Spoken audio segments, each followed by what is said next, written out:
Aprendendo com a Divina Vontade, número 38, Livro do Céu, volume 8, continuação. Vamos pedir que o Espírito Santo, ele traga o dom da Divina Vontade concretamente nas nossas ações, nos nossos projetos, sonhos, na nossa mentalidade, que a Divina Vontade se concretize. Não fique só no papel, naquilo que a gente aprende como mais uma informação, mas passe a ser vida das nossas vidas. Vem, Espírito Santo, por meio do Imaculado Coração de Maria, vossa amadíssima esposa. Dai-nos os dons, as virtudes, os tesouros do céu. Amém. 29 de março de 1908. As almas pacíficas são o deleite de Deus. Olha aí. Jesus diz assim a Luísa: minha filha, as almas pacíficas comem em minha mesma mesa e bebem de minha taça. E o divino arqueiro não faz mais que flechá-las continuamente, e nenhuma flecha falha. Todas ferem a alma amante, e a alma definha, e o divino arqueiro continua lançando suas flechas, as quais ora a fazem morrer de amor, ora lhe restituem nova vida de amor, e a alma de seus tiros de dardos para ferir quem a feriu. Assim que a alma pacífica é o deleite e o entretenimento de Deus. Enquanto as almas turvas, turbulentas, se o divino arqueiro lhes envia suas flechas, elas falham, e ele fica amargado, e estas almas formam o jogo e o gosto diabólico. Olha que ensinamento. Então, Jesus diz que as almas pacíficas são o seu deleite. Elas são o seu deleite. Enquanto as almas turbulentas, turvas, né, aquelas almas que não se pacificam em Cristo, em Deus, não permite que ele faça esse jogo de amor, onde ele faz o quê? Ele lança suas flechas, seus dardos de amor, e esses dardos conseguem atingir aquela alma. Ou não, ele diz, quando a alma é pacífica, os seus dardos atingem. Quando não, ele fica amargado, porque ele prepara toda uma atmosfera, toda uma realidade, para que aquela alma acolha, e ela não acolhe. Por não acolher, ela faz o jogo de quem? De Deus? Não. Ela faz o jogo e o gosto do inimigo. É um gosto e um jogo diabólico. Então, todas as flechas preparadas atingem as almas pacíficas. E, ao atingi-las, elas definham. E o divino arqueiro continua a lançar essas flechas. Elas morrem de quê? De amor. Ora parece que estão morrendo de amor. Ora ganham nova vida neste amor. São almas que se deleitam também. Porque elas são instrumentos de deleite para o próprio Deus. E será que nós estamos assim? Quando o Senhor nos lança suas flechas de amor, nos manda seus presentes, suas surpresas, às vezes vêm em papéis maravilhosos. São surpresas bem agradáveis ao paladar. Outras, às vezes, vêm amargas. Né? Às vezes o Senhor nos visita com o quê? Com alegria. Às vezes o Senhor nos visita com o quê? Com a tristeza. Às vezes o Senhor nos visita com uma enfermidade, com a contrariedade. Como é que a gente está aceitando esses dardos de amor? 5 de abril de 1908. Tudo que contém a Rainha Mãe tem seu princípio no Fiat. Continuando a minha condição habitual, encontrei-me fora de mim mesma dentro de um jardim, no qual via a Rainha Mãe sentada sobre um altíssimo trono. Eu ardia pelo desejo de subir até acima para lhe beijar a mão. E enquanto me esforçava para subir, ela veio ao meu encontro me dando um beijo no rosto. Olhando para ela, via-a como um globo de luz, e dentro daquela luz estava a palavra Fiat, E dessa palavra descia tantos diversos, intermináveis mares de virtude, de grandezas, de graças, de glória, de alegrias, de belezas, de tudo que contém nossa Rainha Mãe. Assim que tudo estava radicado naquele Fiat, e do Fiat tinha princípio todos os seus bens. Vamos parar aqui. Olha que maravilha. Luísa se encontrava fora dela e ela se viu aonde? No jardim. Quem estava no jardim? A Rainha Mãe, Nossa Senhora. E ela estava sentada aonde? Num trono. E Luísa ardia de desejo em beijar, se aproximar dela e beijar a mão. Enquanto ela fazia esse esforço para chegar até Nossa Senhora veio até ela. Olha aí a delicadeza, a gentileza de Nossa Senhora. Sai do seu trono e vem até nós. Quem é Nossa Senhora? Quem somos nós? Mas Nossa Senhora percebeu um detalhe aí, algo que está escrito. O quê? Luísa se esforçando para chegar até Nossa Senhora. Então Nossa Senhora viu aquele esforço e com certeza se comoveu. Então ela veio ao meu encontro e me dando um beijo no rosto. Olha aí, nem deixou Luísa dar. Nossa Senhora já veio e deu um beijo no rosto. Olha a humildade de Nossa Senhora. Peçamos essa humildade agora, Senhor Jesus. Dai-nos esta humildade de nossa Mãe Santíssima, para te alegrar, para te consolar, para te reparar por nós e por todos, toda falta de humildade. Normalmente acontece, nós somos cheios de orgulho. Então Luísa diz que olhando para Nossa Senhora, ela viu um globo de luz. Dentro deste globo de luz estava a palavra o quê? Qual foi a palavra? Fiat, faça-se. E dessa palavra desciam tantos, diversos, intermináveis mares. Mares de quê? De virtude, de graças, de grandezas, de glória, de alegrias, de belezas, de tudo que contém nossa Mãe. Olha aí, Nossa Senhora é cheia, cheia de graças. Olha, tantos bens. Tudo estava radicado naquele aqui. Estava contido aonde? Naquele Fiat. Do Fiat tinha o princípio de todos esses bens. Olha aí, do Fiat. Nossa Senhora cheia, cheia de luz. Dentro deste globo saía dela esta palavra. Esta palavra era o princípio de todos esses bens. Tá vendo? O poder da palavra. No princípio era a palavra. E a palavra, ela se encarna em Jesus Cristo, na pessoa de Jesus. Né? Encarnou no seio de Maria Santíssima. Quem é esse que se encarnou? Jesus. A palavra se encarnou no seio de Nossa Senhora. Continuando. Ó Fiat onipotente, fecundo, santo, quem te pode compreender? Olha aí, Luísa chega a esta conclusão. O Fiat é o quê? É onipotente, poderoso, fecundo, produz vida, e santo, santifica, diviniza. Quem pode entender a dimensão desta palavra? Né?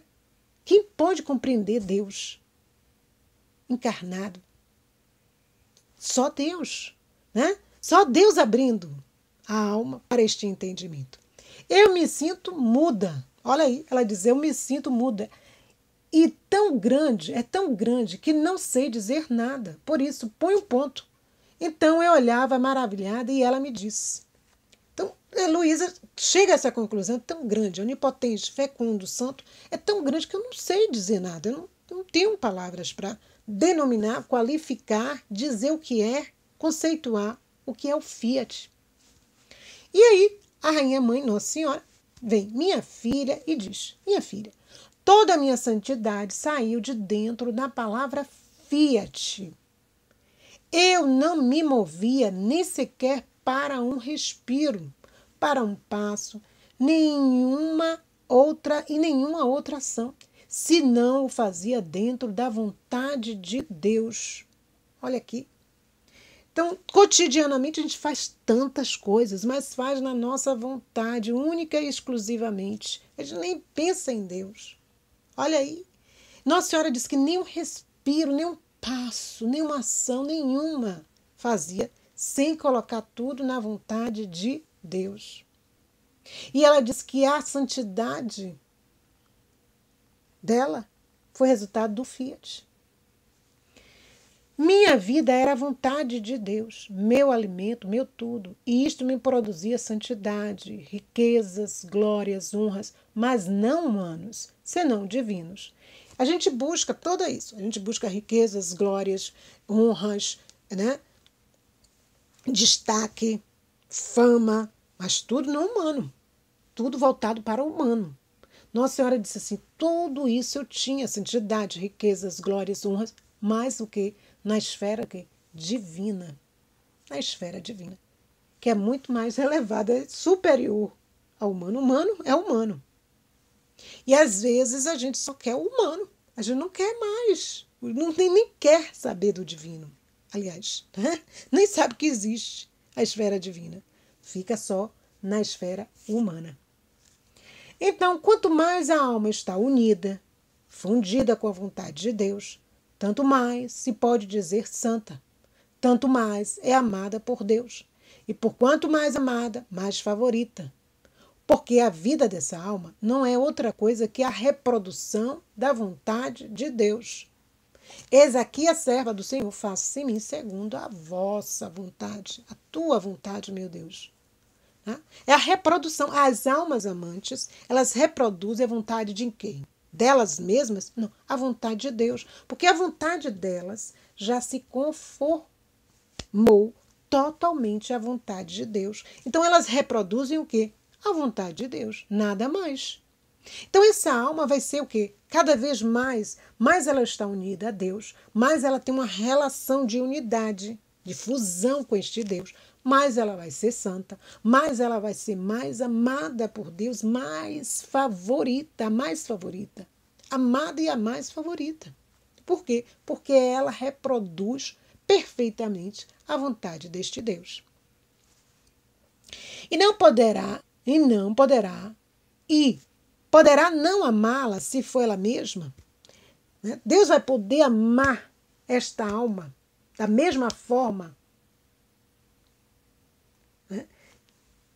Se ela fosse ela mesma, no sentido de que a vontade dela estivesse imperando e não a vontade de Deus, vamos dizer assim. Deus a amaria da mesma forma? Aí a gente para e pensa, qual a vantagem de viver na divina vontade? A vantagem é essa, gente. O olhar de Deus vai ser diferenciado em relação a eu viver com a minha vontade ou eu viver com a vontade de Deus. É diferente. É diferente, porque Deus vai ver o quê? Ali naquela alma que vive com a sua vontade, todos esses bens que são frutos do Fiat. Assim, não se deve olhar o muito ou o pouco que se faz. A alma não deve olhar o muito ou o pouco que se faz, mas sim se é querida por Deus. Às vezes a gente só fica, né, baseado naquilo que a gente faz. Eu fiz isso por Deus, eu fiz isso pela casa do Senhor, eu fiz. E aí, continuando, porque o Senhor olha mais o pequeno fazer, se é segundo sua vontade, que o grande, sem ela. Às vezes a gente está fazendo grandes coisas para Deus, sim, mas na nossa vontade. Eu acho que Deus gostaria assim. Eu acho que Deus, né, agiria assim. Eu acho que Deus falaria assim. Acho. Mas eu às vezes estou fazendo na minha vontade. Eu não estou fazendo na vontade de Deus.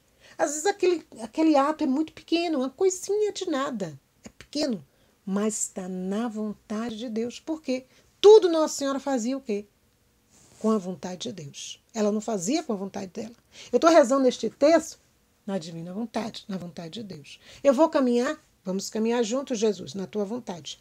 Eu vou falar, vamos falar juntos, Jesus, na tua vontade. Eu vou escrever, vamos, Jesus. Nada ela fazia sozinha. Nada ela fazia na sua vontade, mas na vontade deste Deus. 8 de abril de 1908. A divina vontade é contínua comunhão. Como saber se um estado é vontade de Deus? Estava aborrecida por não poder receber a comunhão todos os dias, e o bom Jesus, ao vir, me disse: Minha filha, não quero que nada te dê incômodo. É verdade que é grande receber a comunhão, mas quanto dura a união estreita da alma comigo?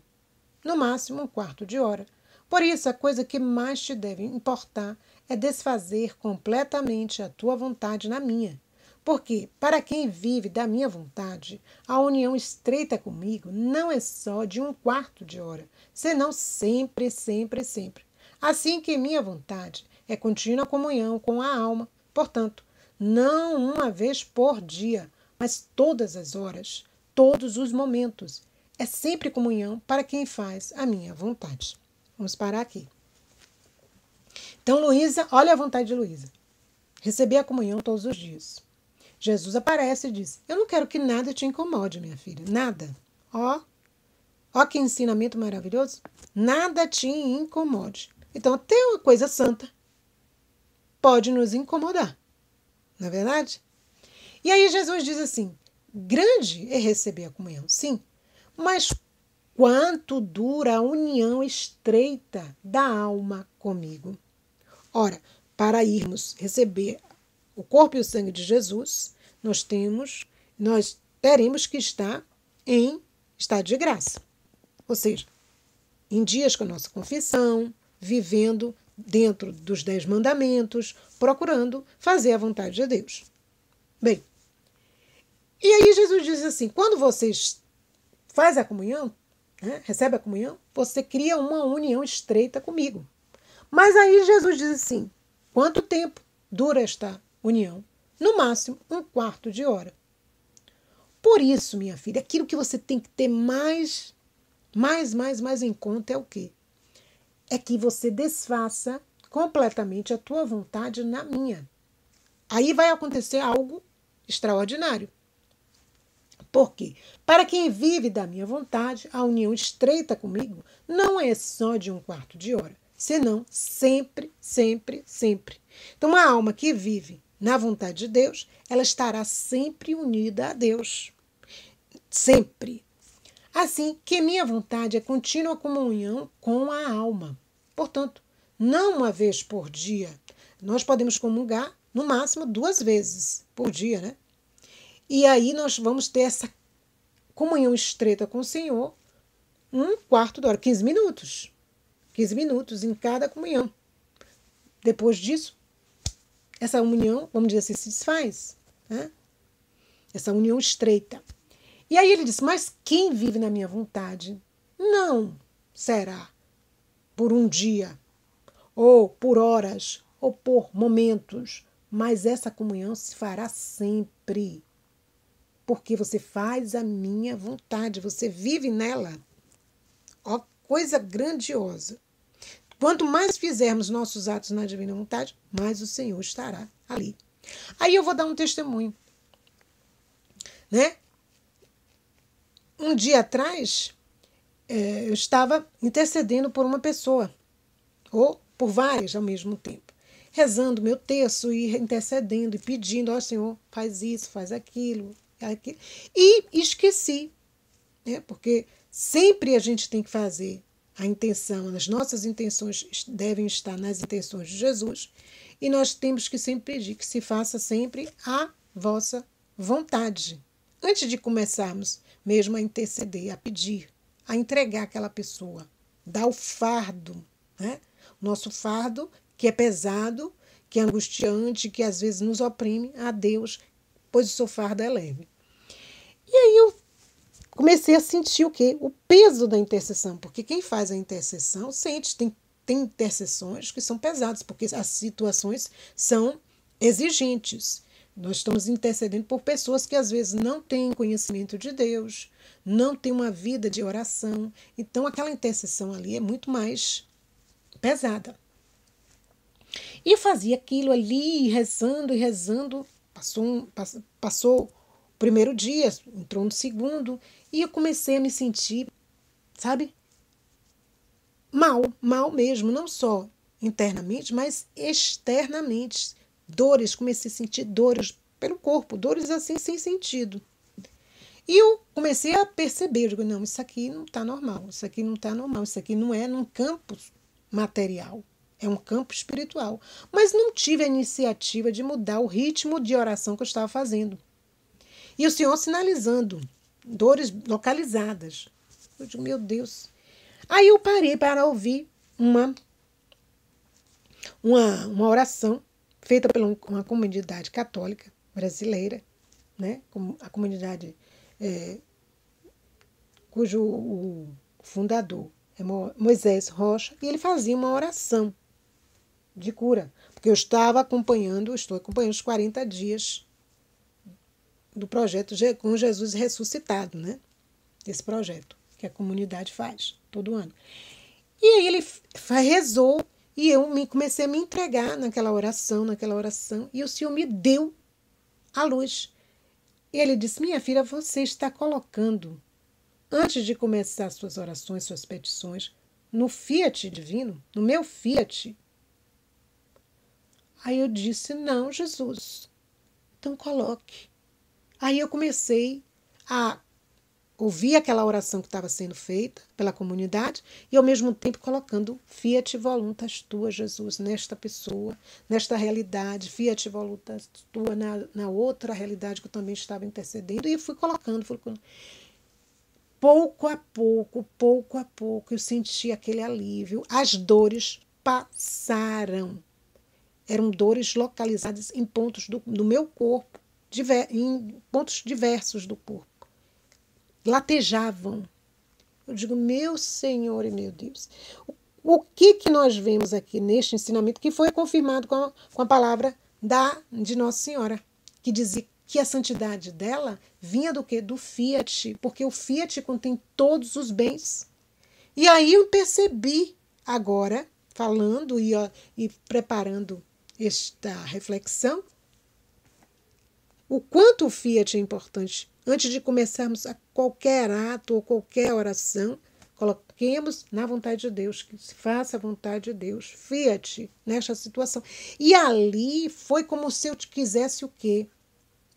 Eu visse que eu queria impor a Deus o que eu queria. Ó, Senhor, faz isso, acontece. Ó, se acontecer isso, o Senhor resolve assim, assim. Eu queria dizer como o Senhor deveria resolver. E quando eu disse o Fiat, significa o quê? Que não se faça a minha vontade, mas que se faça a vossa. E a vossa não me compete no sentido de dizer o que eu devo, o que eu não devo querer naquela situação, mas aceitar, né?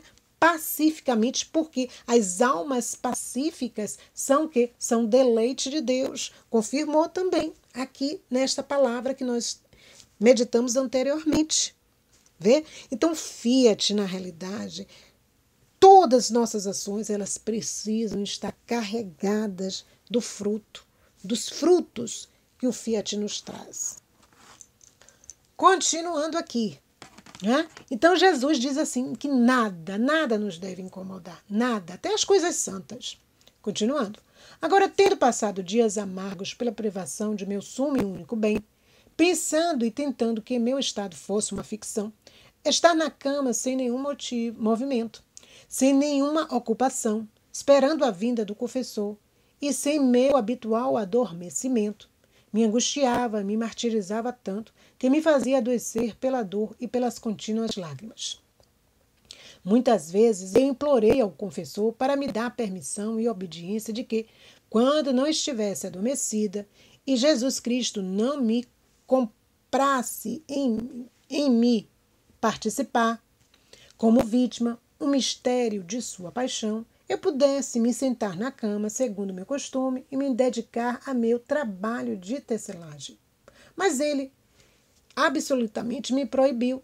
E mais, acrescentou que este meu estado, embora com a privação de meu sumo bem, devia considerar-se como estado de vítima pela violência e dor na dita privação e pela obediência.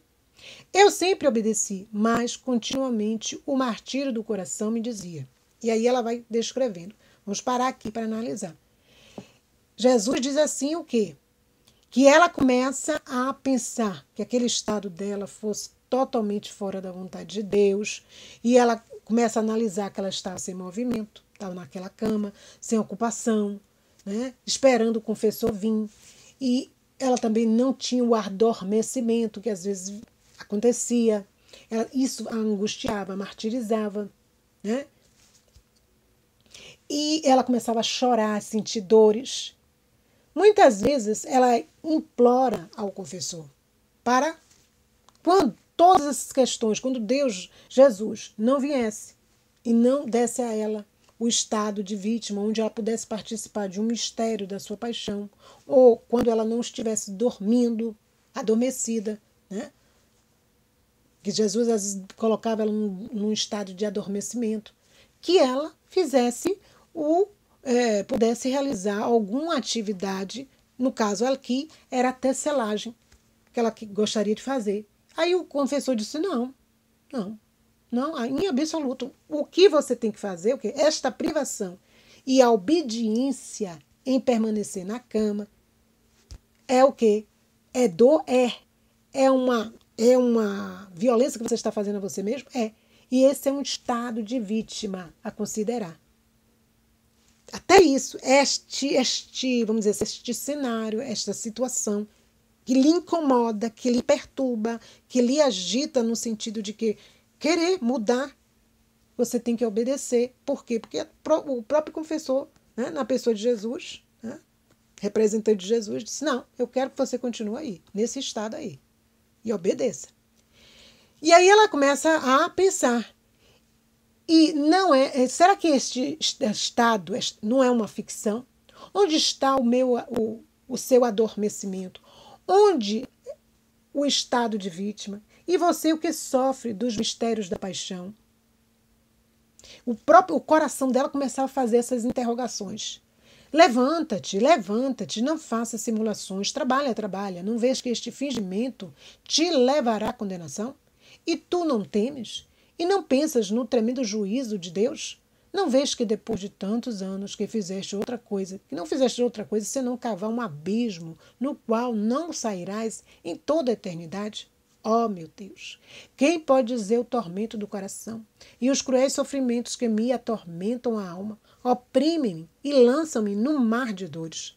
Mas a tirana obediência, não me permitiu nem sequer um átomo de minha vontade. Seja feita a divina vontade, que assim dispõe. Vamos parar aqui. Então, o coração, aqui, vamos dizer assim, a mente da pessoa começou ali, naquele caso ali, com Luísa, a elaborar diversas perguntas. E todas o quê? Lançadas para que ela saísse da vontade de Deus, saísse da obediência e fizesse a sua vontade. Porque a vontade dela não era permanecer ali, esperando Jesus, que não dava sinal, esperando o confessor, esperando adormecer, esperando o Senhor determinar um mistério da sua paixão a ser participada por Luísa. E quando ela não via que isso acontecia, ela queria mudar. Ou seja, ela queria fazer a sua vontade. E o confessor disse que não. Continuando. Enquanto estava nestes tormentos cruéis, esta noite, encontrando-me no meu estado habitual, via-me circundada por pessoas que diziam: reza um Pai Nosso, uma Ave Maria e um Glória, em honra de São Francisco de Paulo, e ele lhe trará algum alívio aos seus sofrimentos. Então eu os rezei, e assim que os terminei, apareceu o santo me trazendo um pequeno pedaço de pão e me deu, dizendo: coma-o. Eu comi e senti-me fortificada, e depois disse-lhe: amado santo, gostaria de te dizer alguma coisa. E ele, com toda a afabilidade, dize, que queres dizer-me? E eu: temo tanto que meu estado não seja a vontade de Deus. Olhe, nos primeiros anos desta doença, acontecia a intervalos. Sentia que Nosso Senhor me chamava porque me queria vítima. E, ao mesmo tempo, sentia-me surpreendida por dores e feridas internas. Tanto que, externamente, parecia como se tivesse tido um acidente. Por isso, temo tanto que minha fantasia produza esses males. Olha aí, Luísa joga para fora, diz aquilo que estava atormentando seu coração. Ela, como estava, era noite, e ela sai, né, ela diz assim, que ela sai, ela se encontra no seu estado habitual e ela vê pessoas que diziam, reza para São Francisco de Paulo, e ele vai te dar um alívio aos seus sofrimentos. Então ela faz aquele ato, né, de fé, e realmente o santo aparece e lhe dá o quê? Um pedaço de pão. Lhe dá um alimento. Né? Ali naquele momento, Luísa estava sendo o quê? Atormentada. Então ele vem em socorro. Isso também é um ensinamento para nós. Às vezes a gente tem que parar, rezar e pedir auxílio de algum santo. Que ele venha em nosso auxílio, que ele venha esclarecer por que daquela, vamos dizer assim, aquela pena, aquela prova que se está passando. E o santo, o sinal seguro para conhecer se um estado é vontade de Deus, é se a alma está disposta a fazer diversamente, se soubesse que a vontade de Deus não fosse mais aquela. Então, se a alma está disposta a fazer a vontade de Deus, seja ela qual for. Né? Luísa estava ali, esperando Jesus, deitada numa cama, esperando. E ela já está pensando, não, eu vou pedir ao confessor para mudar, porque as situações estão se mostrando diversas, então eu vou pedir para mudar. Aí que, né, dá essa brecha. Não houve esse direito para a Luísa, não houve esse consentimento. E aí, ela, né, será que ela aceitou bem? Acho que não, porque de noite ela, estando naquele habitual estado, ela sonha ou vê, né? E ela se vê circundada de pessoas e essas pessoas davam, vamos dizer assim, uma dica. Ó, reza para esse santo, porque aí você vai conseguir a resposta. E a resposta o São Francisco deu. Ele diz o quê? Ele diz que quando a pessoa está disposta a fazer a vontade de Deus e ela descobre que aquele momento ali, aquele estado ali, já não é vontade de Deus e ela está disposta a fazer o que Deus quer. Não mais aquilo, porque não agrada mais a Deus, mas aquilo que Deus quer. E eu, não ficando convencida, acrescentei. Tá vendo? Às vezes a gente não fica convencida. Deus nos manda sinais, Deus nos manda alguém que fala, alguém que demonstra alguma coisa, uma realidade. A gente, não, mas aí, não, eu entendi, mas eu ainda não me convenci. Querido santo, não te disse tudo. Escuta, as primeiras vezes foi a intervalos, mas desde que Nosso Senhor me chamou à imolação contínua, já vão 21 anos que estou sempre na cama. E quem te poderá dizer as vicissitudes? Tá vendo? 21 anos que ela já estava na cama, porque Jesus pede o quê? Agora, um tempo, né? Primeiro eram intervalos, vamos dizer assim, esses estados de vítima. E depois Jesus pede contínuo. Às vezes parece que me deixa, me tira o sofrimento, que é meu único e fiel amigo em meu estado. E eu fico destroçada sem Deus, sem o sustento do mesmo sofrimento. Por isso, as dúvidas, os medos de que o meu estado não é vontade de Deus. Quem fazia companhia a Luísa e confirmava que aquilo que ela estava vivendo era vontade de Deus, o sofrimento. Quando Jesus tirava este sofrimento dela, ela ficava perturbada, porque será que este estado é vontade de Deus? Eu não tenho nem mais o sofrimento, que o sofrimento me confirmava, era o sustento, né, para mim, nesse estado, porque confirmava, a presença do sofrimento era a confirmação para ela de que Jesus estava ali, de que a vontade dela estava em Deus. Né? E ele, todo doçura, repito-te, o que te disse antes, se estás disposta a fazer a vontade de Deus, se a conhecesses, teu estado é de sua vontade. E como eu me sinto na alma, que se conhece a vontade de Deus com toda clareza, estaria disposta, à custa de minha própria vida, a seguir seu estado, santo querer, por isso fiquei mais tranquila. Seja sempre dadas as graças ao Senhor. Então ela diz assim, que por ela querer fazer a vontade de Deus, seja qual fosse essa vontade, ela estava mais tranquila, tinha se tranquilizado, porque ele diz assim, o santo diz, repito-te o que te disse antes, se estás disposta a fazer a vontade de Deus, se a conhecesses, teu estado é de sua vontade. Quando a gente está disposto a fazer a vontade de Deus, seja ela qual for, significa o quê? Que é a vontade de Deus. Normalmente a gente não quer. Quando a gente conhece, às vezes, a vontade de Deus, isso não deve ser vontade de Deus, não. Não deve ser, não. A gente bota em dúvida, a gente duvida, né? Porque às vezes foi alguma coisa que Deus pediu e é muito exigente para nós naquele momento. A gente acha que a gente não vai dar conta e a gente quer mudar a rota. Normalmente a gente quer mudar a rota da vontade de Deus, né? E quando a alma está disposta a fazer qualquer coisa, a cumprir qualquer vontade, qualquer solicitação de Deus, é porque aquilo ali é vontade de Deus. Vamos ficando por aqui, agradecendo com o Pai Nosso o dom da divina vontade e pedindo os altares para a Luísa o quanto antes e pedindo que este conteúdo fique na nossa alma, porque nós vamos degustá-lo, né? Pouco a pouco, é como a gente se alimentando. Nós estamos nos alimentando de um alimento celestial. E este alimento celestial ele precisa ser bem mastigado, bem triturado e fazer para que ele faça parte do nosso corpo como um nutriente que vem nutrir o corpo, a alma e o espírito. Pai nosso que estais no céu, santificado seja o vosso nome, venha a nós o vosso reino, seja feita a vossa vontade, assim na terra como no céu. O pão nosso de cada dia nos dai hoje, perdoai as nossas ofensas, assim como nós perdoamos a quem nos tem ofendido. Não nos deixeis cair em tentação, mas livrai-nos, Senhor, do mal. Amém. Divina vontade, reina na nossa vontade. A paz de Jesus e o amor infinito de Maria. Fiat!